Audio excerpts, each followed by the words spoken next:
Take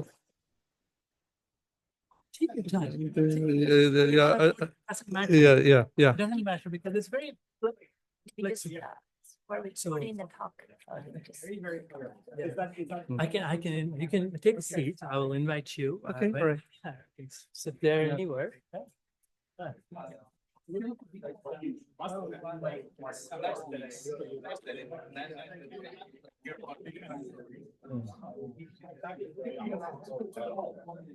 Yeah. Come on in. There are some seats here too. In the front. Don't be shy. Yeah.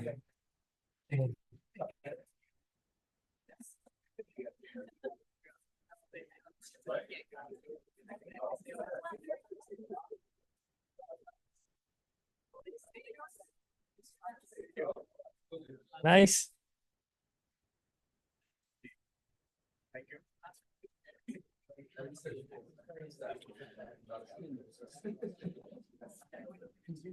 You good?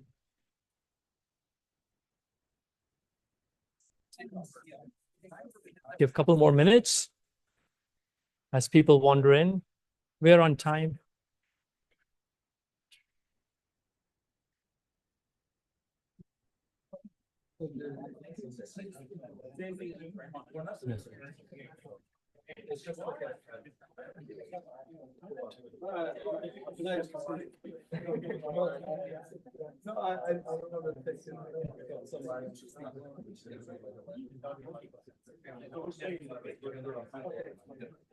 Sit there. Sandy, sit there.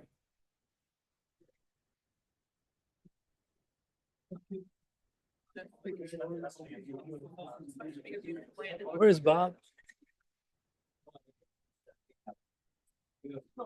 Where's Bob Schultz? Is he? Oh, okay. Ask Bob if he wants to come up front. Ask him.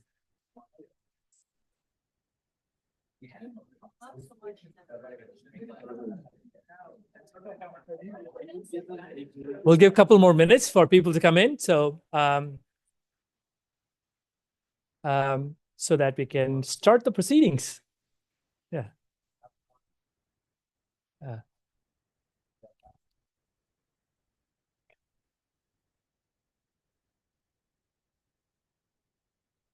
All right. Good afternoon, everyone. Welcome. I'm really thrilled to welcome all of you to the Ming Hsieh Department of Electrical and Computer Engineering and its Ming Hsieh Institute, where we are all seated. Special welcome to a lot of our colleagues, our leaders, and everyone. We have some of our past pioneers also. I'll tell you a little bit more about what we mean by that. My name is Sri Narayanan. I'm a faculty member here in the Electrical and Computer Engineering Department. Also been the director of the Ming Hsieh Institute since its inception in 2010. And so you may ask, what is this Pioneer Lecture all about, right? What is it, So it's basically a lecture that honors and celebrates the people who have made a huge impact on the department, on our school, but as a matter of fact, on the world through their professional work, their mentoring and their outreach to the community in the field of electrical and computer engineering.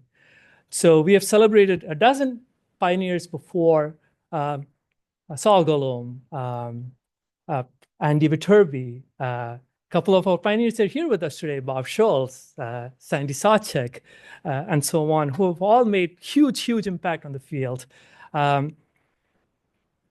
So why are we doing this? We want to actually know their journeys, their personal and professional journey, what made them do what they did, how they did it, all the challenges they faced, and the hope and the promise that they see for the field and how it can change the world, right? So in that process, we also wanted to hear the story to educate and inspire the next generation of engineers here. And as you know, this field, electrical and computer engineering, cuts across all kinds of domains, right? From the submolecular materials to space systems and everything in between, impacting health and well-being of the people and the world to occupy. And so today we have another pioneer to celebrate. I'll say a little bit more about this pioneer in a moment, but I want to also take a moment to recognize and remember uh, uh, a pioneer we celebrated a few years ago, University Professor George Becky, who passed away last year, who was a chairman of this department. He created the biomedical engineering department. He started computer science. He was influential in bringing in ISI, Information Sciences Institute here. He was 96. He was a stellar human, mentor to many of us. In fact, I remember him walking into my office when I started here as an assistant professor with a how-to manual, how to navigate academia, because he's such so amazing person. And so we remember him. Um, so it is a very special day for us for many reasons. Uh, the first one, October 23rd, is actually a special day for this department. 18 years ago, we named it after Ming Hsieh. You know, his foresight and generosity actually sort of thought about it's the first time ever electrical engineering department being named in the country. So Ming did that, you know, and there was this big sign of fingerprint, you know, here in front of this building. I was very inspirational, and many things have happened since then in this department in 18 years. You know, we have over almost 400 PhD students, you know, over 1,000 master students, about 400 undergraduates, many people doing award-winning work in this department. The most recent, you know, our colleague Yasser Khan just got a Packet Fellowship. The third in this department and at USC. Many members of the National Academy and so on, including from our pioneers. So that's one. And in fact, the day after our department was named and given birth to, our pioneer of today, Ming Hsieh, he also had his new baby boy. Jeremy Hsieh was born on the 24th. I remember that. A lot of happy things were happening around that time. And so today, you know, we are very sort of honored and thrilled to host Ming as our pioneer speaker. You know, as you all know, he's a proud alum of our ECE department. He's a very dedicated member of the Trojan family in so many ways. He's an entrepreneur. He, you know, from Amax to Cogent to Fulgent, he's crisscrossed many areas, bringing the ideas from engineering to solving world's problems, right? Whether it was biometrics, no, it was, I had a chance even before, you know, to work together, you know, on a DOJ project with Ming and his team long time ago. To now, you know, solving, trying to understand and solve cancer, challenges of cancer. So this is like very inspiring and all through the lens of engineering, and we want to hear about that from him. He's a life trustee and an invaluable member of our community. So we are very honored to celebrate Ming and his professional journey, and keep this as a treasure, you know, for current and future students. You know, I think it's focused.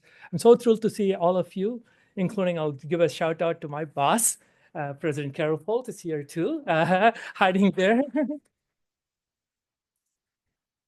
And my other boss, Dean Yanis Yortsos, and the third boss, Richard Leahy, our the chairman of our Ming Hsieh Department of Electrical and Computer Engineering, unified with new energy and under one administration. We're very thrilled about what the future holds. So today's run-up show, okay? So we're going to have a lecture by Ming sharing his journey, followed by a fireside chat that will be hosted by our chairman, Professor Richard Leahy, just asking questions. Then we'll have a small celebration unveiling the plaque, which we've done, honoring the Pioneer Wall there, and then we'll have reception. So super thrilled all of you are here, and we're excited. Ming, thank you for doing this and what you've done for USC and you're doing for USC. Here we are. Thank you.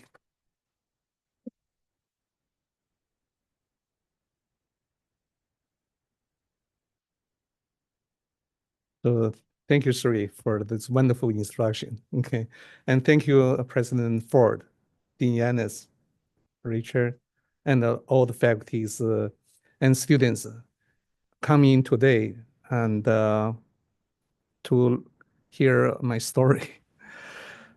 So it's about a month ago, she sent me an email.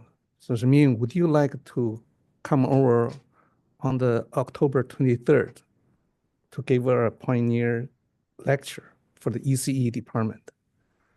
I didn't know Sri still remember everything. So I started went back, try to see pioneer lecture. I started trying to dig out my patents and can search the current files about the DNAs, RNAs, chemical structures to see how do we give a technical talk today. But at the end, it says October 23rd. Okay, it really does made me remember. I keeping ask straight, how many minutes do I have today? You can have as many as you want. As I recall, 18 years ago, I was sitting in the celebration for the EE department's naming events. I also tried to check the text because my wife was in the labor. Okay, I keep saying, hold on, the meeting is going to be finished. Yes, it is a deep connect, not only for my journey at USC, but it's also, the Department of Electrical Engineering and Computer Engineering is like almost my another child. So it is great to see that 18 years later, we grow in terms of faculty numbers and student numbers. So today, probably what my discussion will be talking is I've changed my topic, getting into my personal journey. So from Northeast China to the National Academy of Engineering. I said, it's a transforming journey. A young boy part of interdisciplinary of electrophysics and electrical systems education. So when I tried to name the department, I gave Yanis a call. I said, Yanis, maybe, I would like to name the department. And Yanis told me, Ming, it's going to cost a lot of money. Okay. Okay. So at least $10 million. And I told Yanis, I was thinking bigger than that number. But right away, Yanis Max came back with a $35 million proposal. I said, so why 35 million? So you get a two department. One electric system, one is an electric system. 2 for 1, you got a good deal. But really, to my education, when I came to USC, really, it is so much connected. And through my career or through my education, I never see these two departments as separate. I'm glad through our effort together, we are in one unified department, and we started the new journey since 18 years ago. So I sent a title in and with descriptions. So this is the AI generate some of the images, which how do they interpret the title? It is not a complete. I thought that from the left one is almost like the modern days, they have too many electronics, which I didn't have during then. From the middle one, as I was working hard, but I did not carry that heavy bag. Yeah. But really, it gave the signal is kind of the road paved to from the rural countryside to the pinnacle of National Academy of Engineering. But in actual, this was my life during my childhood. I was born in northeastern China, city of Shenyang. It's a heavy machinery industrial city. So my father, he was a senior electrical engineer and a researcher in charge of power grid, reliability, safety, and make sure if there is a fault, there is a plan to switch to minimize the damage or make a quicker recovery. So he's one of three leading scientists in that area in China. Actually, he published the textbook for the education in the relate, what's called the relay protection electronics. So during my father's, when I remember at my childhood, he's a very, very warm person. He's friendly with all the neighbors. When his spare time, he's sitting there to making the radios. And also he helped our neighbors to repair electronics. So that was my home. If you take a look, of course, I showed this photo when I pull out for this seminar series to my son. This is, Dad, you have a very luxury life. uh, but my mom was a high school literature teacher. She's very rigorous and teaching in terms of her literature. I think we all here have memories. You all went through some of the very rigorous literature teacher in English, right? It's a kind of nightmare. My mother is not that much different. But we were belong to so-called middle class family, but it's also in terms of in the communist the society world, the ones was these. Okay, it is you're living have a reasonable life economically, but in terms of political hierarchy, we almost sit at the bottom of political the hierarchy, because that's called so-called you are bourgeoisies, right? So I had a pretty happy and fulfilling life during the childhood. I wasn't interested too much about what my dad do. Okay? I'm more interested in the gymnastics, ice skating, soccer ball, and those kind of sports more than in the science. Then something happened in 1966. This is the cultural revolution started in 1966. It is a widespread of political movement in China. It's initiated by the Chairman Mao, and he was the interest is to try to sideline some of the oppositions, but in the meantime, try to unify the population to support his the social movement. So during that time, my father and mother was infected during the events.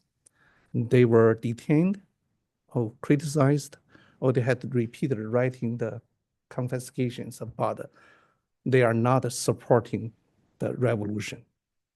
So each day when I return back home, I always worry about my parents committed suicide, because I have so many of our friends, the family had such a tragedy.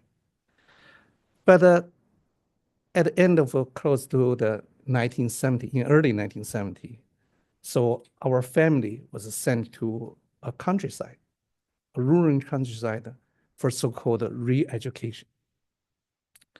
But we're lucky, even though we were sent to the countryside, my parents, they were still able to have their salaries, and they are during that time, politically were affected, but economically they were still reasonably treated. So that's the photo on the upper left. That was the night before we went to the countryside. So my parents sent me and my brother took a photo. And if you see that underneath that the title is Red Guard, the photographer, the institute took the photo. Was kind of worried. We never know what we're facing to. But actually, if you take a look at the right left corner, that's a typical northern eastern rural countryside. There is no electricity, there is no clean water, and we had to try to work from sunrise to sunset. And during the the break, and everybody would get together and study called Mao books, Chairman Mao's book. There's some of the philosophies, it makes sense even you see it today. But during then, every day you talk about this, and really, it is kind of drilling. They were trying to program, with a large amount of repeated data, during that time, gave us trained it. But while during the dark, when we returned back home, we had to cook for the next day's food under the candle lights, and there is no other activities during the night.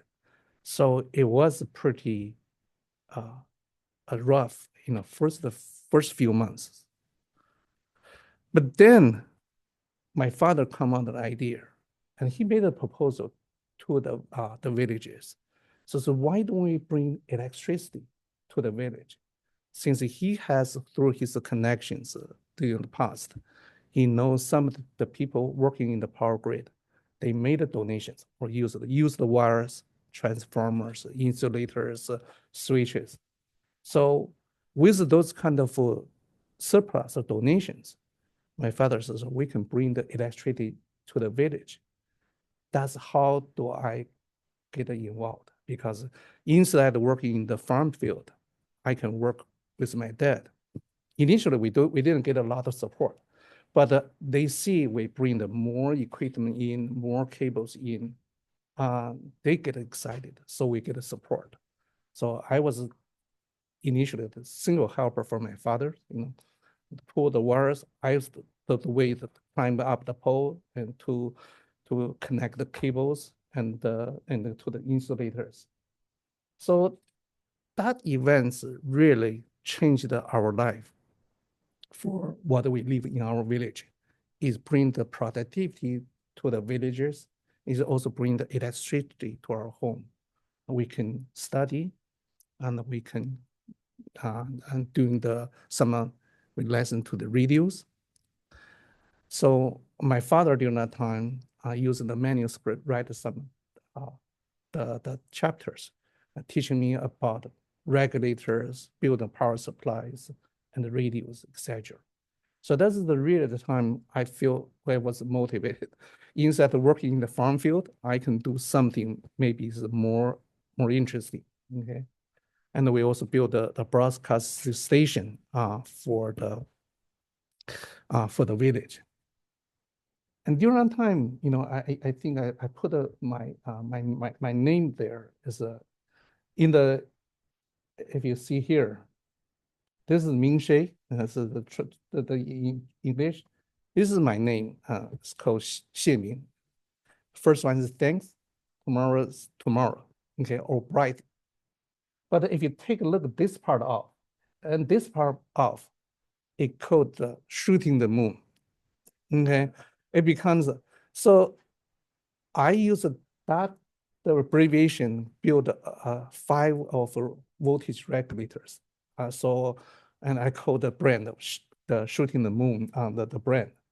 So that's my first experience of try to build something like a product, the product.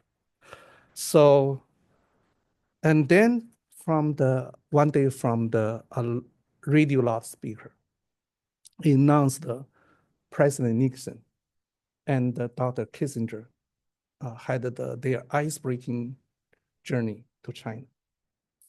And during that time, if you walk around China, everyone is this united the people of the world down American imperialism. And that's the one we have been programmed, teaching for almost for 5 or 6 years. We say, so how could we become a friend with American imperialism? So that's during time I do not fully understand yet, but somehow I sense something may be changing. And definitely is almost 30 years later, okay, I was here at the one event. I was, my time's up. At one event, I was able, the committee of 100 is a group of the Chinese Americans in the build a second channel dialogue between the U.S. government and the Chinese government. So we had the events to give Dr. Kissinger an award. And during the time, we had discussions, talk about his historical trip to China. I was so appreciative he has the, his political wisdom, plus the President Nixon's the political encouragement. They visit China. They changed the many people's life. I was one of the benefactors. And I think it's many from the US, China, and globally. So with that, and my wife Eva and I, we participated naming events for the Nixon Library, the week that changed the world. Okay, in today's political events, I think we have to figure out how to live with China together. But during the past, at least the 40 years, I think that events make a significant change. I told Dr. Kissinger, as by the time when you landed in China, and then you say, tell the premier or Chairman Mao, so 40 years later, someone called Ming Hsieh may give me an award. They might pull me out of the village right away. Okay. But so the change did come. Okay, after 5 years of President Nixon's visit, China started the reform, to re-establish the university exam system. So I was the first group of the college students post the Cultural Revolution get into colleges through the national exam. So I was admitted. It's called Southern China University of Technology. My major was semiconductor, physics, and device. It is, you can see that that's the one, the permit. So for the national exam permit, and I was entered into the university. One thing is very, very coincident. If you see that the dormitory, that's the one we live.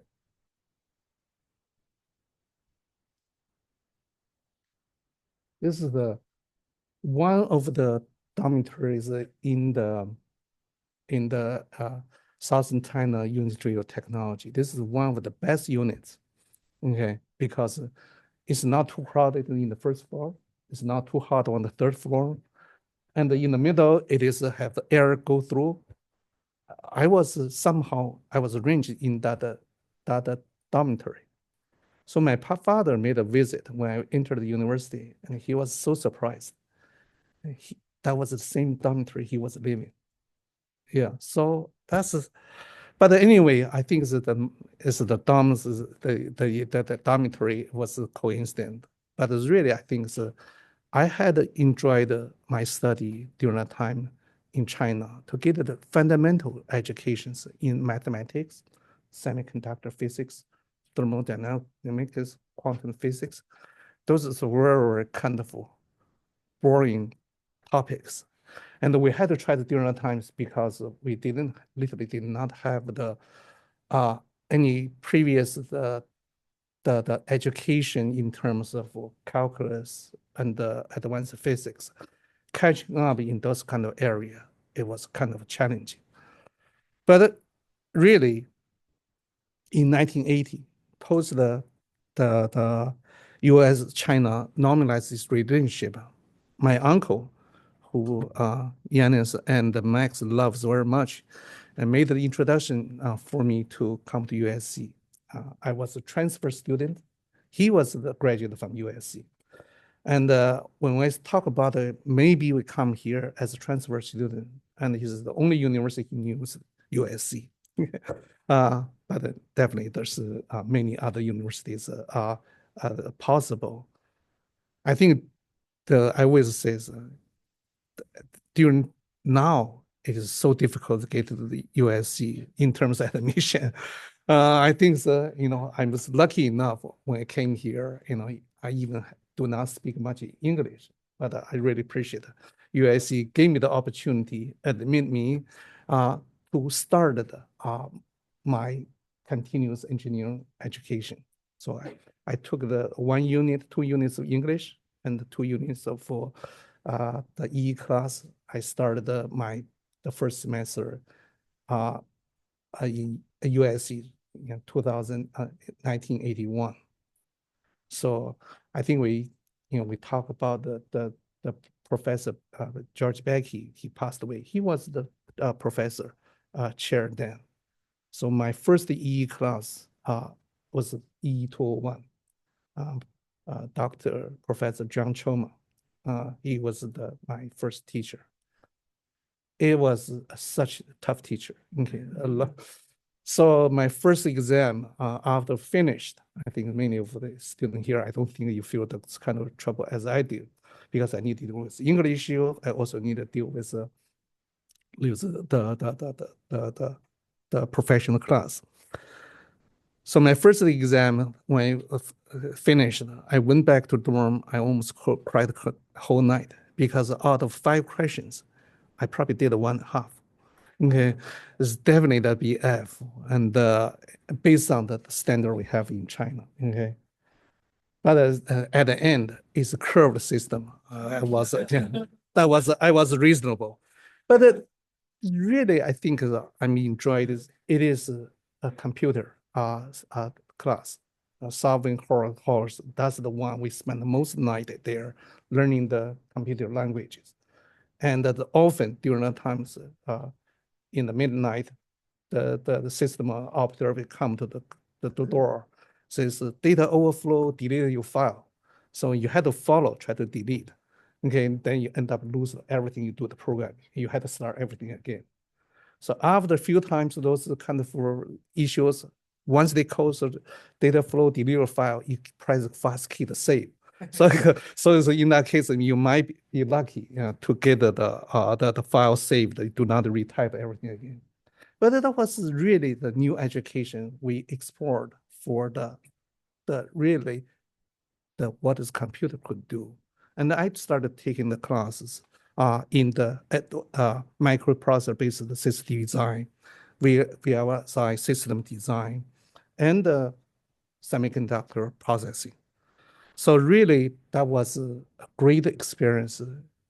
I try to see whether I want to be the electrophysics side or we want to get into the system side. To a student, I don't think we see the difference. But definitely during then, there's a reason we need to be focused in certain areas. But my benefit is I got as Yan says, you got a 2-for-1 deal. So yeah, a great deal. So I think in the 1984, the summer of 1984, after I finished the 504 class, taking the 504 semiconductor processing class, I was invited by the Dr. Kurt Howard to his lab to be his lab assistant. And Dr. Howard is one of famous, and he still had the litigation with PI during the times who invented the PN junction. But definitely he was a pioneer in the using PN junction as a guardrail to increase the reliability of semiconductor design. My job was during that time to help Dr. Lahowick to convert his PTP11 driven experimental equipment to the PC driven. So use lab cards.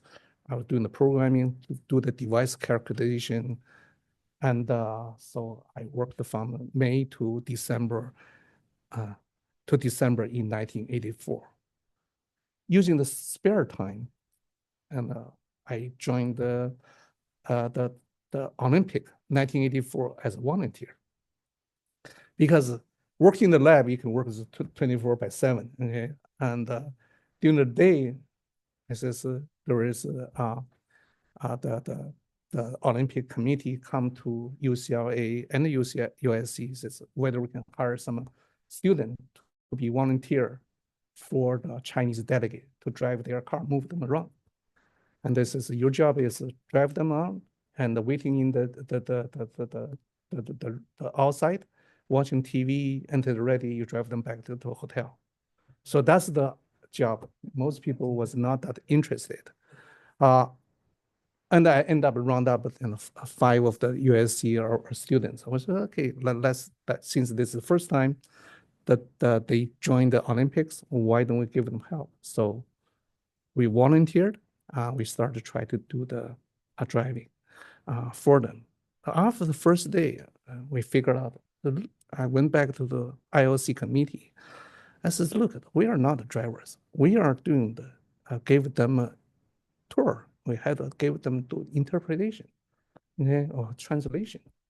So we are host," and they agreed. So changed our badge from 0 to infinity. That means we can, before we only can stay outside, and literally we can become so, attend all the games, especially not opening and the closing, but beside the games, we're able to access the athletes, the village. So, and during the times I had a book, I was able to get every the Chinese athlete or some of the foreign ones to sign on that book. So that was a really very rewarding the year in 1984. Then I had to try to decide what to do. So Dr. Harvard says, maybe he offered me whether I would be interested to be his last PhD student. And I was just thinking about it. Let me try is what I might want to do. Okay, so I wasn't decided. He gave me some time to think. So in January 1985, I joined the company called International Rectifier. It's one of the leading company in the power MOSFET design in the high voltage semiconductors. So I joined the company. It is a Jewish-run company, and they are public traded. It's a mid-sized company. We only have 1 day for holidays of Christmas. The rest of the time we had to work. Okay. Beside I was making joke before I even walked into the know where the bathroom was. I already signed the project to the team for the do the buck converter chip design and team.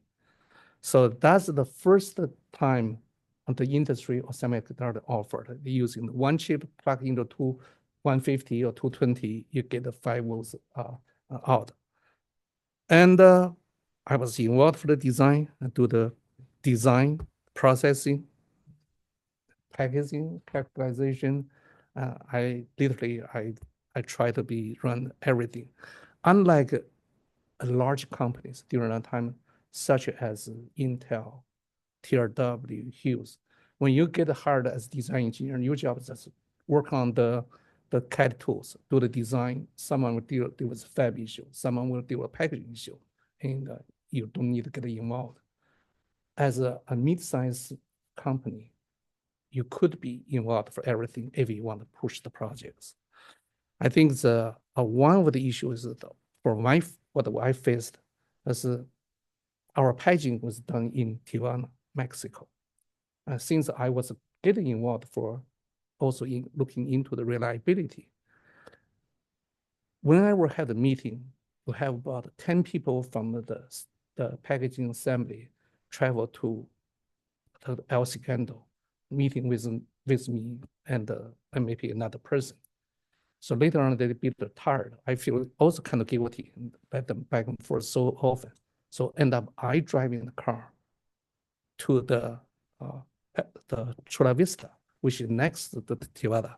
Let them come over because since I was a foreign student during the time, I have H1 visa. I don't have also green card. I couldn't cross the border. Typically, when the people working at the IR, you get maybe 5 or 6 years, you can get a green card.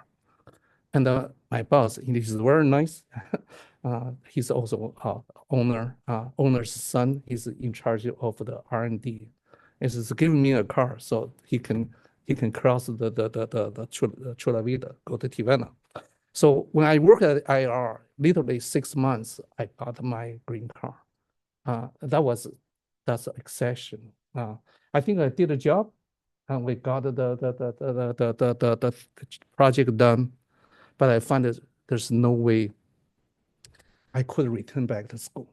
So I had to, you know, very regretted, we appreciate Dr. Howick, and he mentored me and go through the lab experience. And so I says I'll probably stay at the industry. But during the time, and there was an opportunity pop up.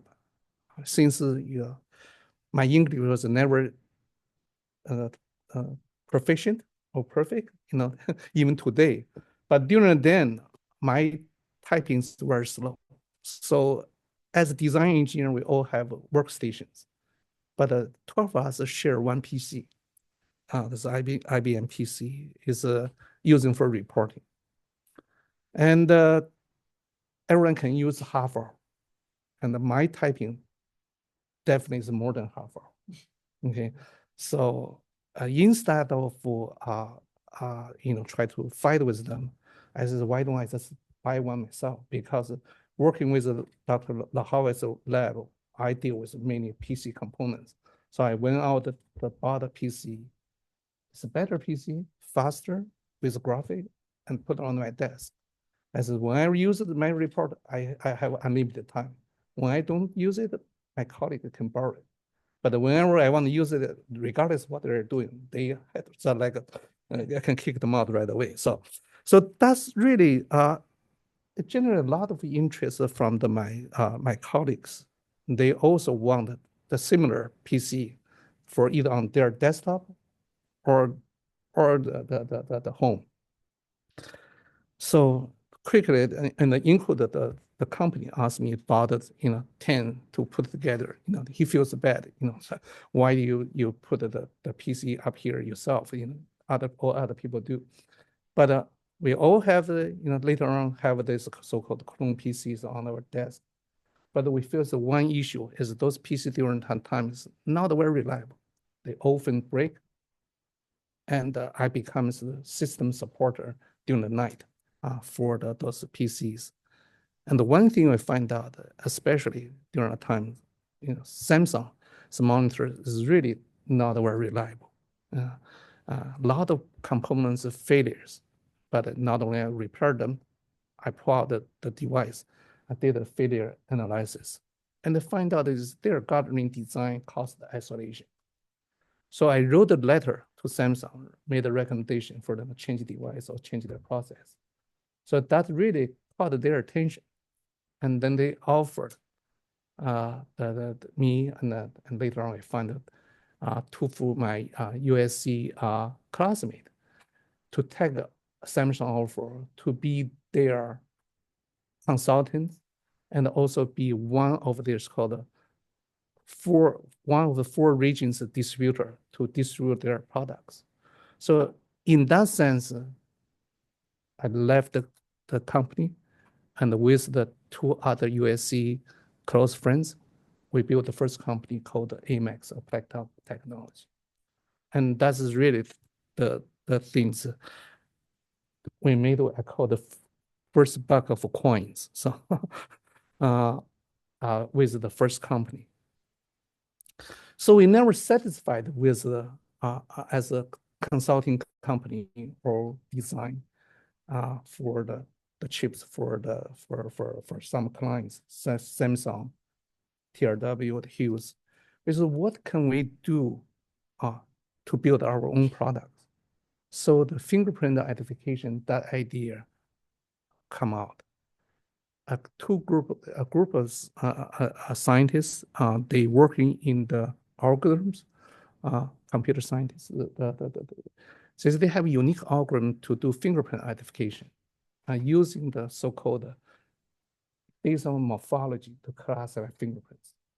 And their ideas is whether I can help them build the chips, like this one, and to accelerate the fingerprint process. And that's one motivated me to start another company called the Cogent System. But soon I find out that there's an impossible. During that time, technology was not ready. The biggest gate we can build is about 5,000 gates. The gate later on built about 1,000,000 gates. So technology was not ready. And then we look, say, so maybe we get into the biometric identifications in the law enforcement. And looking during that time, the law enforcement market is also saturated. We had to compete with the multi-billion-dollar conglomerates, such as Motorola, NEC, and Sagem Friends. So in that market, for them, their motivation was not fingerprint ID, is the prestige for them using the door openers to knock the door and get into the various cities, governments, or industry. So what really makes us thinking about it is whether we can not compete with them directly in the law enforcement. And how about we get into the life identification in a different field, which is called the national ID or welfare management. So Los Angeles Department of Social Security in 1990, in the June, we founded about the company in the January. In June and July timeframe, they issued the RFP, required fingerprint identification for the welfare distributions. And that's the new market that's opened up. We were testing our algorithms. We put everything, the algorithms on the workstation. And while our competitors is also promoting using the law enforcement to do the manual examination to the identification. So while the other competitors, we competing, bring the solutions, let them see the crime scene investigation and police ID system. We put the car to their office to show the identification. And right away, I think from 6 months, we funded the Cogent System. We landed a $16 million contract for the Los Angeles Department of Social Service. We didn't get a $60 million. EDS got the most of them, but at least we got our first the research fund to build our system. We got about 4 million. So during that time, that's a lot of money. But it's really, it set up a new standard for the government how to use an ID for their welfare distributions. $60 million based on LA County Department of Social Service. In 6 months of operation, they recovered the full cost of the 4-year contract. Because if you count about 800 on average, an individual collect the welfares per month. And after we implement the ID, we have a number of identifications. They come in repeated with different names. But most of the one is deterrence. About 3,000 checks no longer to be collected every month. So you do 3,000 times 800 times 6, it becomes some of the number they claim they recovered all the investment. But this is really give us the first of the funding.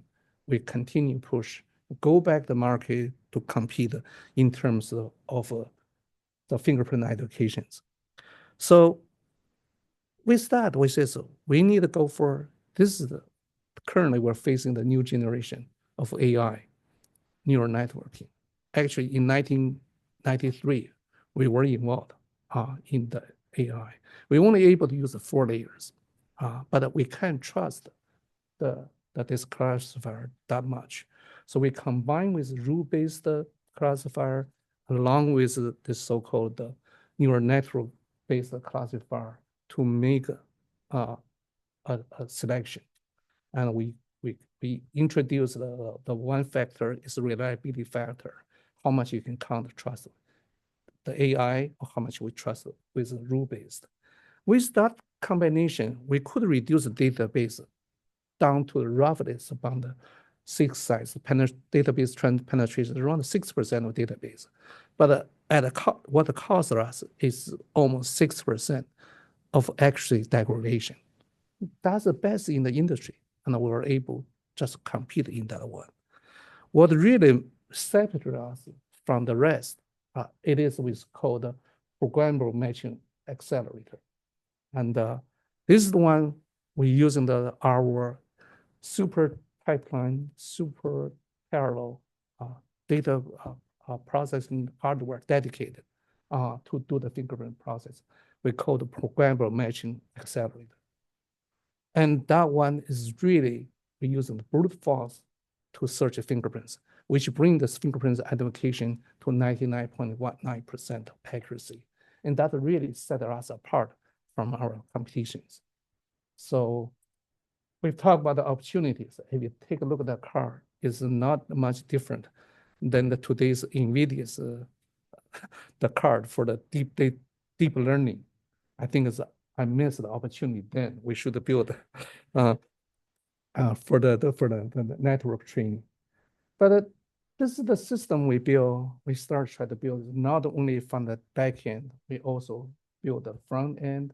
We build the network systems. It becomes the integrated solution, and that's really help us because of technology differentiation.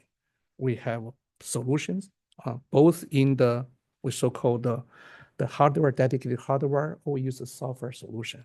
So our logo during that time was we brought Moore's law from semiconductor industry to the automatic identification system in this market. And that helped us fulfill our growth and compete in the market. So we had almost 200 major deployment over 60 countries worldwide. And I think it's one of the most significant projects. This is the U.S. visit for the Department of Homeland Security. It's really after the 9/11 events. So Department of Homeland Security find it is pivotal to build a identification search system to quickly screening all the visitors to deterring the terrorists. So it is one of the world's largest biometric identification system. And the contract for that, the value, we got a sole source contract because our competitors use all their resources and try to say it's impossible for the speed and the accuracy, all the linearity of the as database grow because we reached the 300 million people's database. However, we were tested by the NIST, the National Institute of Technology, and that gave us a blessing. So we got a $500 million sole source contract for that projects. So with that, the capability, we were able to go for the IPO in 2004. And we become the fastest growing company, small company in 2005. So at the end of 2010, and I felt that, we probably reached the pinnacle in the fingerprints of identification system.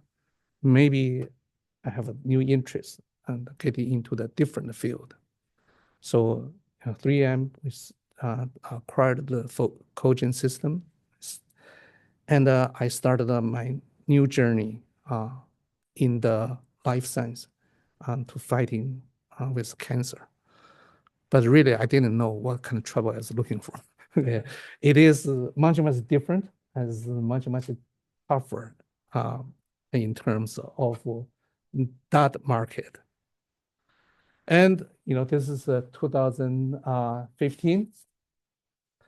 I was inducted by the NAE to be a member, and my mother was really happy, and he doesn't blaming anymore for not, finishing the PhD degree.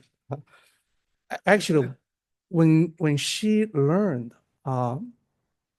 instead I go back to school to join the Professor Lahovic's lab, I stayed in industry.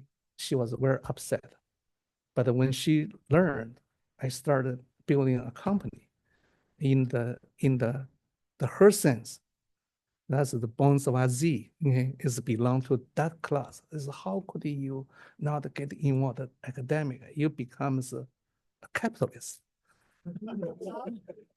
And she started writing me letter every week. It's almost like the letter she was detained during time writing the letter to criticize the past. So I started collecting my mom's letter. I did not open it. Okay. It's about 20 or 30 letter. I stacked the in my one of my drawers. And then my mother lived with us for a period of time, and somehow that stack of letter disappeared. So yeah, but that is really, I think that's really appreciated. During the time that we had a dedication events, Yanez was there, and we took the photo together, and he tweeted and to the says, that's you know namesake, the new NAE member, and at Einstein status, photo by the Nobel winner Bob Grabs. Bob is also the same year we entered the same class at NAE. He's a renowned chemist. Actually, before he passed away, he also gave me a lot of advice how to be working on our drug development. So it was a really great honor, and to be recognized from what I was, and went through the USC education, and then to the pinnacle of National Academy of Engineering. So, but that's all through the USC and the ECE's, the foundation and the education. So a few thoughts based on my experience. So I said, one of the most important lessons I've learned is that the true success comes from solve real world problems that positively impact people's lives. Whenever you create a new technology, conduct new research, or launch a new business, you probably always ask yourself, how does this help others? My experience extends from finding solutions that address critical social needs, like the enhancing security with biometrics, or improving technology accessibility. When you focus on creating value for others, you will not only find a personal success, but also a lasting legacy that benefits the world. Second is innovate and adopt and stay ahead. Technology evolves at lightning speed, and staying competitive means constantly innovating and adopting. If my journey has taught me anything, it's that past success doesn't guarantee the future's relevance. To stay ahead, you must recognize the shift in technology and make a demand that will be in the pivot. Don't shy away from the new ideas or challenges.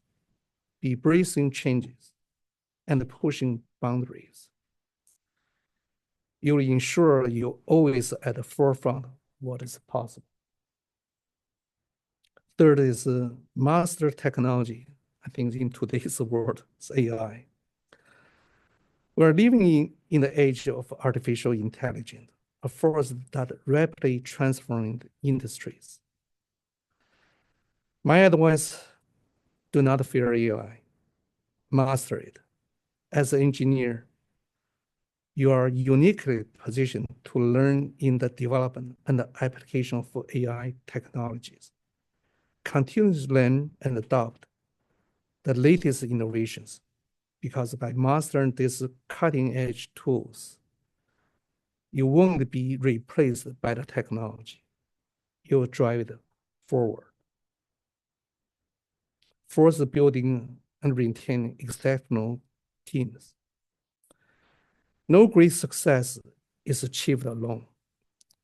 Through my career, the key success has been building and leading talented, passionate teams that shares my vision. Surrounding yourself by individuals who are not only skilled, but also committed to the mission. Invest their growth, whether as a leader or as a collaborator. A strong, cohesive team is the foundation for any great achievement,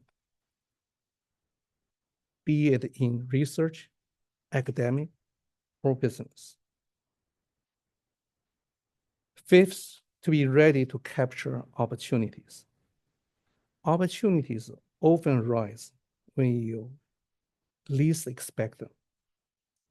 But the success comes from being prepared to act when you do. Are you ready to seize the next big opportunity? You must constantly build your skills, stay informed, and keep in your open mind. Opportunity pass quickly, and those who are prepared will be the one who can catch them. Six is work ethic and persistence are key. Success doesn't happen overnight. The most challenging part of a journey is not starting, but relaxingly persistence needed to push through obstacles. Work ethic, resilience, perseverance are critical to achieve long-term success. Don't let setback derail you. Learn from it, adopt it, and keep moving forward. Next, we embrace the multidisciplinary collaborations. Innovation thrives at the crossroad of different fields. Some of my greatest breakthroughs came from collaborations with experts outside of traditional engineers. As you advance in your career, seek opportunity to work with professionals from other disciplines, whether in healthcare, data science, or biotech. Multidisciplinary collaboration leads to innovation, holistic solutions to complex problems. Give back and inspire others. I think this is important. As you succeed, remember to give back to your community and inspire the next generation. One of my personal goals is to support young generations through Ming Hsieh electrical and computer engineering department as I grow up here. Mentor those following your footsteps and contribute to advancing the field, helping others succeed. You will leave legacy far beyond your own achievement. So finally, in the fast-paced field of electrical and computer engineering, the most successful individual will combine the technical excellence with a passion for solve real-world problems. Stay curious, work hard, and lift others along the way. In doing so, you will not only find the personal success, but also help shape the future in a meaningful way. The opportunities are out there. Be ready to seize them. So this is the AI's the photo. Yeah, so this is in the era of AI. Will it take your job, or you'll be harness its power and become a master at employing AI? So thank you very much.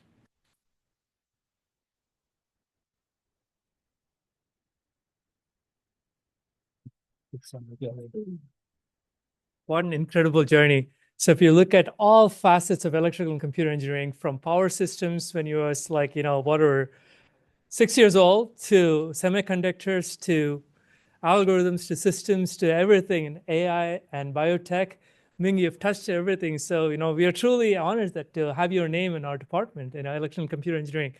In fact, our new director of the School of Advanced Computing, we talk about full stack computing, right? ECE and CS are part of it. Pretty much you covered it all. Thank you. Thank you so much for sharing your journey. Very inspiring, and I think it will be great. For the next part, we have, I want to introduce Professor Richard Leahy, the chairman of the Ming Hsieh Department of Electrical and Computer Engineering. So he's going to have a chat with Ming. Ming, please come on over here. Kathy, is this the word you? Right, thank you. Yeah.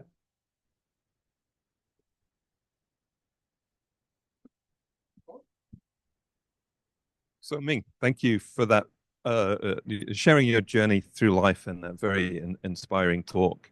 And before we get into the chat, I'd just like to start as chair of the department by thanking you on behalf of the entire electrical and computer engineering department for your generous support. It's allowed us to do things we simply wouldn't have not been able to do if we didn't have it, and the department is stronger for it. And it's also now a unified department.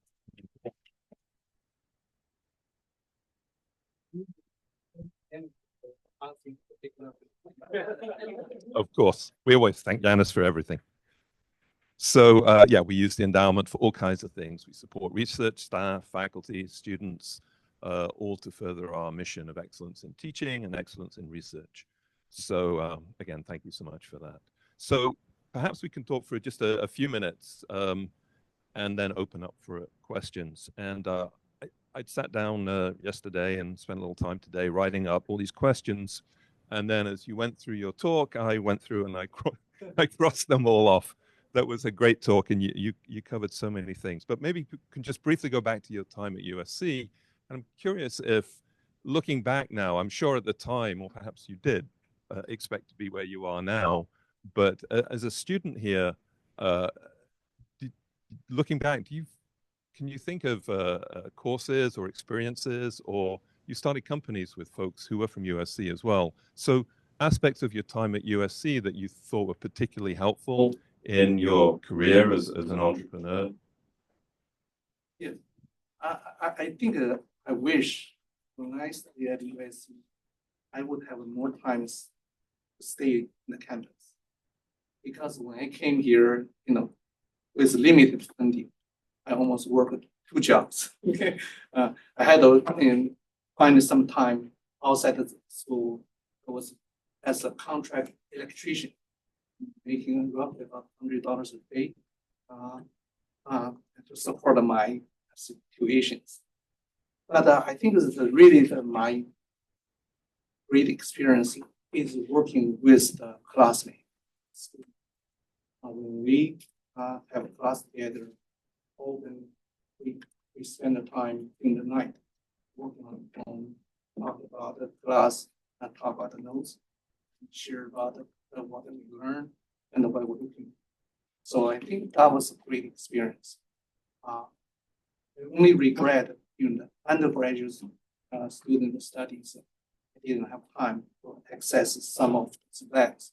If we're able to do so, then would be greatly enhance my knowledge.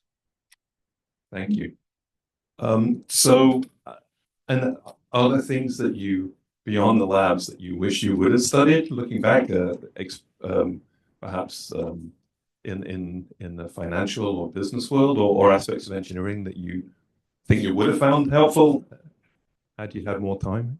Definitely. I think my knowledge is very narrow because I was educated in China during the Cultural Revolution, literally there was no education for 10 years. My father wrote some note and learned something, but my knowledge is only limited in electronics and some of the physics. Lacking of business sense, definitely have known nothing about that. So if you're looking back without knowing that as a business sense, sometimes if you're an investor, Warren Buffett made the world famous. You never invest anything if you don't understand. My career, I got into everything without knowing what I'm doing. If you take a look at the biometric identification, during that time, you try to compete with multi-billion-dollar comparative, and with only $250,000 in funding. Really, I didn't know what I was doing. If I was educated with business background, probably not touch it. So we went to the IPO roadshow, they were hosted by the movies, and you had a vision. When you get into the market in the 1990s, you'll know better. But really, not a forecast. In 2001, there was 9/11. So before the 2001, I built the company. It has grown. It's making some money, but it doesn't have scale. It's competing with a very finite market going forward. With the 9/11 events happen, national security, national database becomes critical. We want to build a larger database, and that's the areas. So actually, that brings me to my next question. You didn't touch on that at all in your talk, which is fulgent genetics. Yes. So that's quite a departure from forensic, right? And it's quite a departure from electrical engineering and electronics. So is there some hidden link there? And did you find this a difficult transition in terms of the knowledge that you presumably would need to be successful as you were in this sphere? It is a crazy idea. And, I know we can manage database. I knew we could do fast data computing. I thought there is some connection between the gene sequencing with the data flow computing. So we were trying to build a device. Maybe we do the gene sequencing using the same data flow technology. That's one area I had some ideas. But fighting against cancer is just my curiosity. I think that maybe we can do something in that area. Actually, I have to talk with Yanis. He says, this is the old simulation modeling in fluid dynamics. How can we build some connections for the clinical research? So I think it's one area I made a donation to USC research program. But in parallel, since maybe we can start separate from commercial applications, whether we can build something. So we started drug development. It took a long time to build a drug. Especially if I knew then, I may not get involved. But along the way, we said, so what can be relevant to cancer research? Because drug development is try and error with animals, and then you do clinical trial dealing with patients. Can we use some simulation model like a double E? We do not do anything spin chip or build system without simulation. We have pretty details about the characteristics of electronics. We don't know about human life science. The closest connection may be the genetics, have some relevance, but that's very beginning. So I thought that there is some relevance, and that's the area. Well, along the sideways, we build what we want to cancer. We know build the drugs. And then we thought maybe there's relevance is genetics. So we built another arm for the genetics.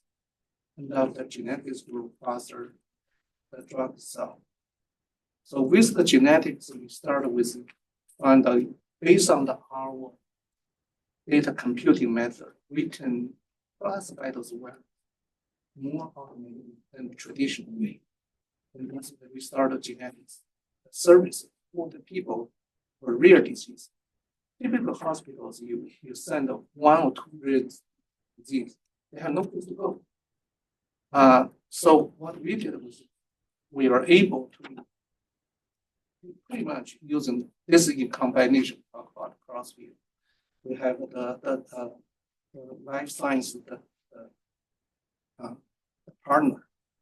He built the probes. We pretty much get the unified expression of the probe for about 20,000 genes, clinical relevance genes. So we use a large panel. When people ask for any particular genes, we are able to pick up. So we published that one on the NIH's website. We resolved the sales force, the people ordering those genes from us. And we found, oh, this is the way we can resolve the sales force. We can market it. And that's why we started this rare disease business. And when the IPO in 2016, based on only $10 million of revenue, I think that year we did about 20 million. But the rare disease market is very limited. How do you find continuous growth? We did face some challenges post IPO, few years, 2016 to 2020. But we enhanced more product. We're getting involved more cancer panels, epilepsy panels, Parkinson panels, and the cardiac panels. We enhanced our testing capability. And then COVID came. So we quickly switched our capability to COVID. So we become one of the top 3 COVID diagnostic companies in the market. And really, that one events gave us more than $1.5 billion cash generated from the operations. Now we can use the cash for cancer research. The cancer research, it is a long process. Are we ready? That's wonderful. Yeah. Thank you. So I think we're almost out of time. Maybe we could just turn back to USC for a couple of minutes. So you've had a chance to experience USC as a student and also as a trustee. And this is over a long period where there have been many changes here. And some of these you contributed to. So how do you see the future of the university and the department? Do you see a more cross-disciplinary future? Are there specific areas that, from your experience as an entrepreneur in different fields, you would like to see, or you imagine things would grow in terms of, for example, interactions between electrical engineering and bio life sciences, or some of the other either sciences or professional disciplines? Yeah, that's a great question. I think there's definitely see more interdisciplinary collaborations now. Currently, what's the boundary for the ECE with the CS? What's the boundary for ECE to biomedical engineering? There was a boundary from ECE to ECE as well. Yeah, but it really is a cross-disciplinary collaborations. And the text actually have confusion. We have MHI here. We also have an MHI in the text. And that's probably potential future collaboration or connections. By absorbing the text. I think this is currently, if you take a look, the biggest challenge, the areas that we are working on in the life science or the healthcare, is how do we deal with data? Data is enormous. Okay. And how can be using our capability to convert, interpret data, which is we bring the more in way applied clinical diagnosis for the drug development. I think in that area, there's many things to do. I think we mentioned about simulation, how to build a model cancer research, for instance. In those areas, we still try to focus. All things people now find a tremendous success, even it's not treating disease control, weight loss, right? And that's a real issue when people see the market. Why the weight loss based on certain immunotherapies, right? So many of those things is happening in our department. Be involved in these areas because that's detection, sensing, interpretation, all those things. We are much more advanced in the electronics than the life science. Currently, for instance, we are also working on how to bring AI to the digital pathology. We have, fortunately, we have about 60 pathologists, paid more than $500,000 for pathology. Most of their work is in counters, a microscope, a counter. Okay. So we are using the AI or model. We will convert some of the interpretations. The trouble is you don't get paid. Insurance doesn't pay. If you for the pathology, they do the manual work. If you make the automation, it doesn't get paid. It takes time to get there, but it is happening. So whatever we're working on the solutions, that is also connected with the public policy. Right. I think that resonates with a lot of folks here between the work on applications of control and bioscience, quantitative and coding methods, and then obviously data science and developing methods for handling large amounts of data. I think all of that fits well within our department. So I think we have a bright future there. So thank you very much. Right, thank you.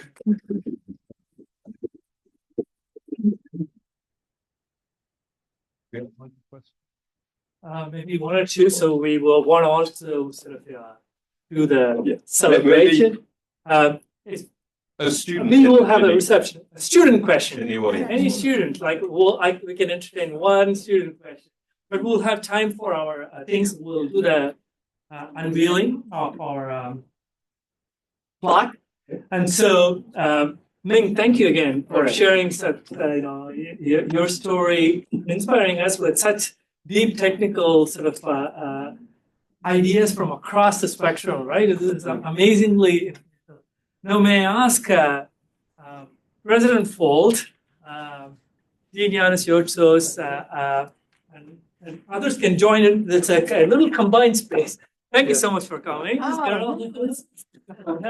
Really, that's great. Thank you. I always like to hang out with all of you in engineering. Yes, we bring up engineering a lot. So we can go and unveil the picture. Okay. Oh,